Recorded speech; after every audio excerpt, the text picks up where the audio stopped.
আসন্ন জাতীয় সংসদ নির্বাচনকে সামনে রেখে নীলফামারী ২ আসনে প্রার্থী অ্যাডভোকেট আল ফারুক আব্দুল লতিফ মাঠে নেমেছেন নির্বাচনী প্রচারণায়। মঙ্গলবার বিকেলে সদর উপজেলার পঞ্চপুকুর ইউনিয়নে স্থানীয় ইউনিয়ন আমির মাওলানা আমিজার রহমানের সভাপতিত্বে এক মতবিনিময় সভা অনুষ্ঠিত হয়। সভায় প্রধান অতিথি হিসেবে উপস্থিত ছিলেন advocate Al Faruk Abdul Latif, union secretary মাওলানা হারুনুর রশিদ সহ হিন্দু সম্প্রদায়ের কয়েকজন। তিনি তার বক্তব্যে সাম্প্রতিক রাজনৈতিক প্রেক্ষাপট ও জনগণের প্রত্যাশা নিয়ে কথা বলেন। এ সময় তিনি বলেন, দেশের উন্নয়ন ও জনগণের কল্যাণে সকলকে ঐক্যবদ্ধ হয়ে দাঁড়িপাল্লায় ভোট দিতে হবে।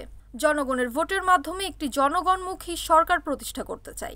অনুষ্ঠানে জেলা, উপজেলা ও ইউনিয়ন পর্যায়ের বিভিন্ন স্তরের নেতাকর্মী এবং স্থানীয় গণ্যমান্য ব্যক্তিবর্গ উপস্থিত ছিলেন। শেষে দেশের অগ্রগতি, এলাকার শান্তি ও স্থিতিশীলতার জন্য বিশেষ দোয়া ও মোনাজাত অনুষ্ঠিত হয়। Omar Faruk, NAN TV, Nilphamari.